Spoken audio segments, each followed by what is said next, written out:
on the anniversary of the D-Day invasion, and to see those graves while you go to the American cemetery, the French cemetery, Canadians, Australians, all of these people that he says are ripping us off, the Danes, it's an outrageous affront to folks who share our values on democracy, and for him to mock them and to say this about Canada, that they're nasty people. The thing I think that starts to have to set in, and I would argue that what happened in Wisconsin is that there's buyer's remorse on this, and nobody signed up for this. Nobody signed up to insult the Canadians and drive up potash prices. Nobody expected to see tariffs that were just randomly thrown on that are going to punish especially middle-class Americans. So no, your question is right.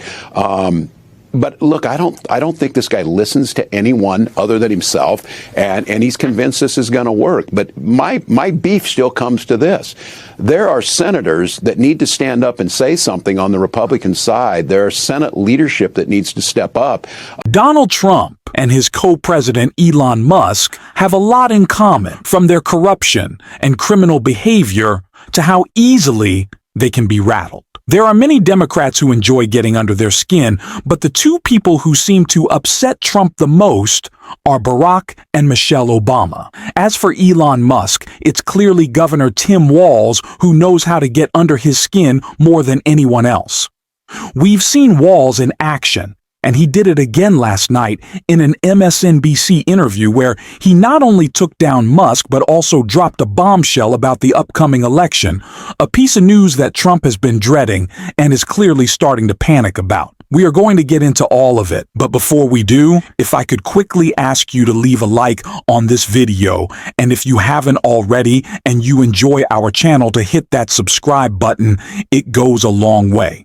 And it really does mean a lot to me now, before we can get into what this devastating news is for Donald Trump that Tim Walz dropped on him. I want to hear a little bit of this interview because it sets it up so perfectly. Have you ever encountered in the wild, I mean, really, just like out of the mouth of someone at a doorstep or a diner, like, I hate those Canadians who are ripping us off. We got to get back at them. Have you ever, I'm asking this. Have you ever, independent of President Trump, encountered that view in the wild? Never. And I think, it can be a bit of a stereotype or whatever. I find that it is about as close to any stereotype of being true, the decency of Canadians and the neighborliness and the being there. And I think the thing that irritates me about our allies is, I mentioned this last summer, I was, on the anniversary of the D-Day invasion, and to see those graves while you go to the American cemetery, the French cemetery, Canadians, Australians, all of these people that he says are ripping us off, the Danes, it's an outrageous affront to folks who share our values on democracy, and for him to mock them and to say this about Canada, that they're nasty people. The thing I think that starts to have to set in, and I would argue that what happened in Wisconsin is that there's buyer's remorse on this, and nobody signed up for this. Nobody signed up to insult the Canadians and drive up potash prices. Nobody expected to see tariffs that were just randomly thrown on that are going to punish especially middle-class Americans. So no, your question is right. But look, I don't think this guy listens to anyone other than himself, and he's convinced this is going to work. But my beef still comes to this. There are senators that need to stand up and say something on the Republican side. There are Senate leadership that needs to step up and put an end to this, because this is real pain. Look, we saw it. It's those miners. Today we laid off 170 infectious disease experts at the Minnesota Department of Health. We have warnings that our low-income heating program is going to be rescinded. The entire agency in the federal government that gets those checks out for low-income heating assistance are gone. We don't know who's going to send the checks. It snowed today in Minnesota, and those are the things that are gone. So we're making it very clear. This is not about government employees. It's not about some fake efficiencies. We're all for that, This is about real people and the impact. And this is going to do real damage. You talked about that buyer's remorse. Let me ask you about Wisconsin last night. You had this. You were in Wisconsin ahead of this race. Susan Crawford, who was sort of endorsed by progressive center-left Democratic Party. It's a nonpartisan race, but she won by 10 points against the Trump-backed candidate. You said that to give you a little boost, you'd put the Apple ticker with the Tesla stock on your phone. And this really, Elon Musk got very upset about this. He genuinely seemed like emotional. in an interview about this. I want to just play. He just really got in his feelings about this. I want to play this for you and get your response. You had Tim Walz, who's a huge jerk, running around on stage with a Tesla stock price where the stock price had gone in half, and he was overjoyed. What an evil thing to do! What a creep! What a jerk! Like who derives joy from that? Are you a creep and a jerk?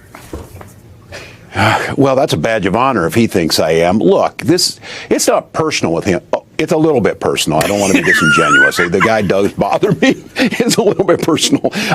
But look, my beef on this is that this guy is out there crying about his portfolio and about stock while I'm making, a comment. And my mom's Social Security check this month is late. That he's attacking the portfolios of working Minnesotans and working Americans who've paid into these programs that he calls a Ponzi scheme. He's taking it and laughing with his chainsaw about destroying the lives and undermining things and institutions that make life better for Minnesotans. Of course, he doesn't care about these agencies because he has all this money.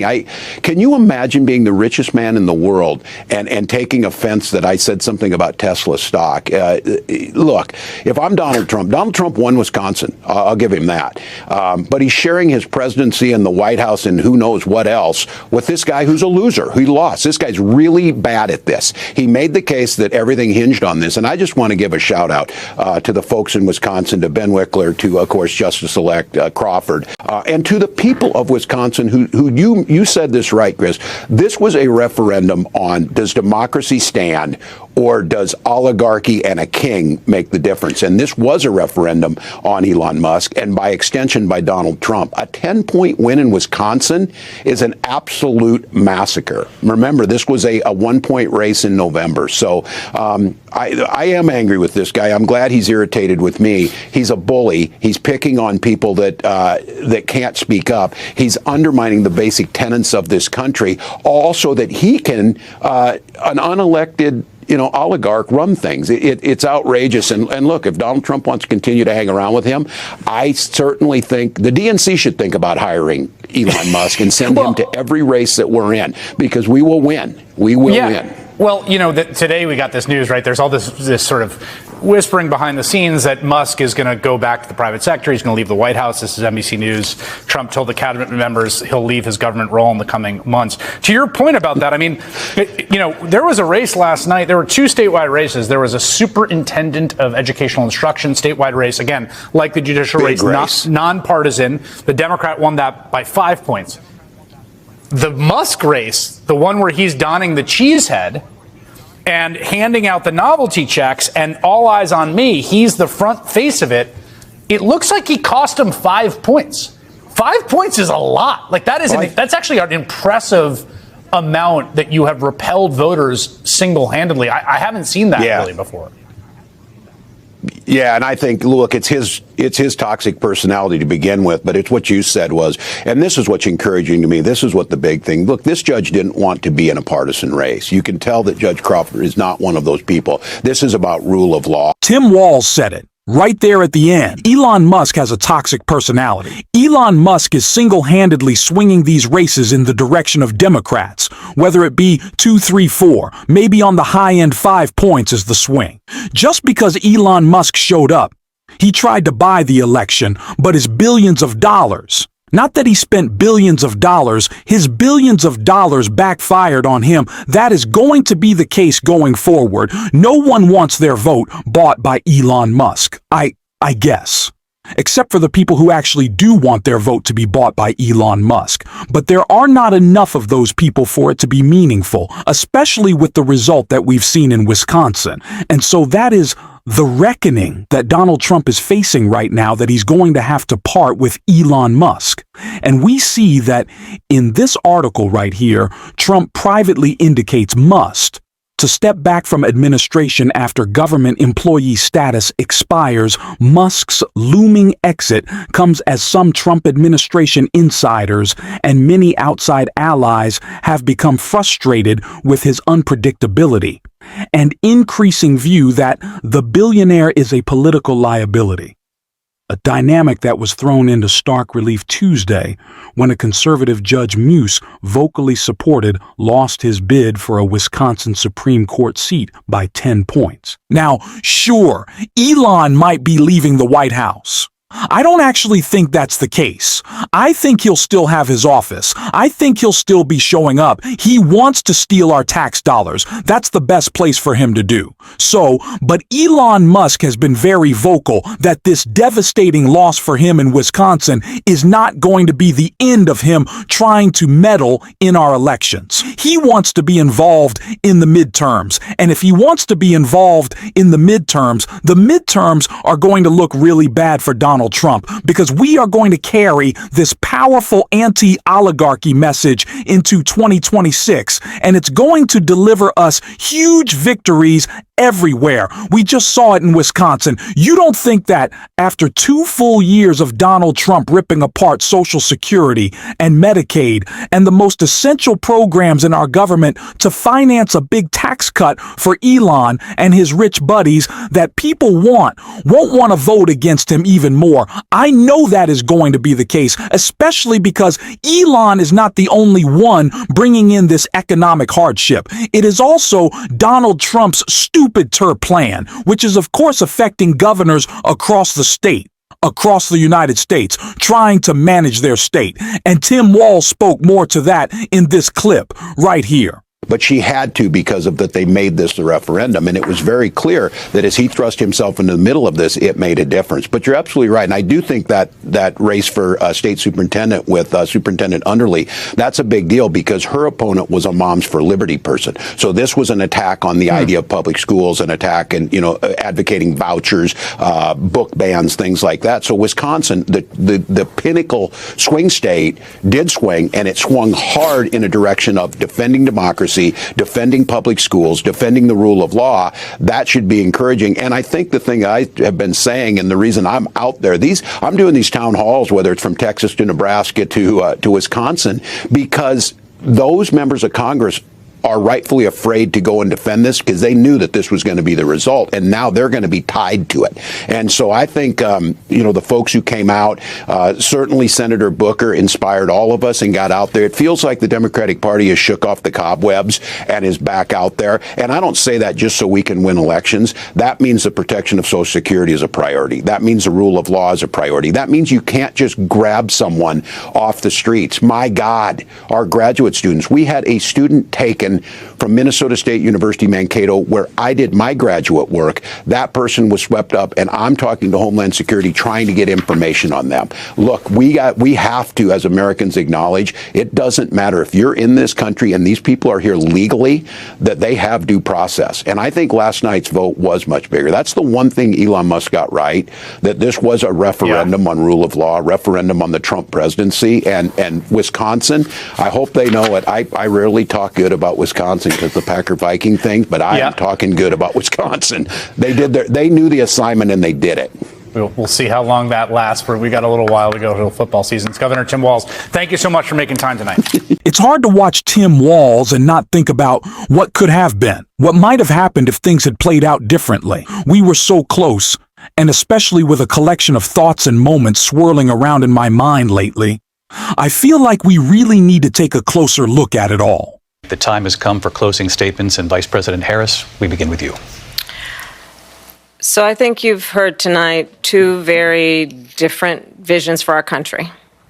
One that is focused on the future, and the other that is focused on the past, and an attempt to take us backward. But we're not going back. And I do believe that the American people know we all have so much more in common than what separates us. And we can chart a new way forward. And a vision of that includes having a plan, understanding the aspirations, the dreams, the hopes, the ambition of the American people, which is why I intend to create an opportunity economy, investing in small businesses, in new families, in what we can do around protecting seniors, what we can do that is about giving hardworking folks a break and bringing down the cost of living.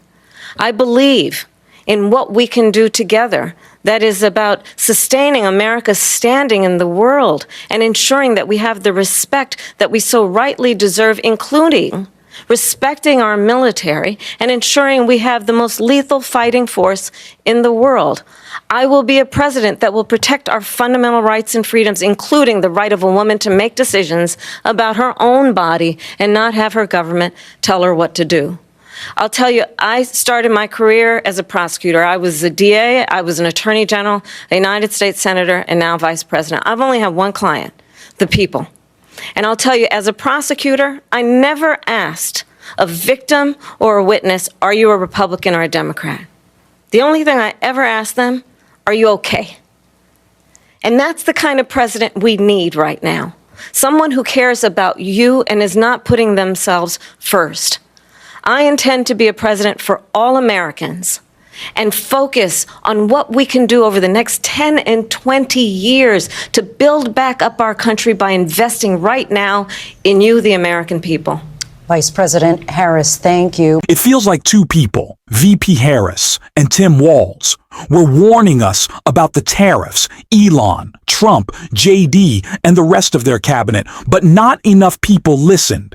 It's tough, but we still have to keep fighting. I'm grateful that Tim Walz is in this fight, and I hope to see more of VP Harris. I'd love to see her hold a town hall in a red state, district, or city. It could really bring attention to the issues we need to focus on. On this show, we'll do everything we can to highlight these issues every day.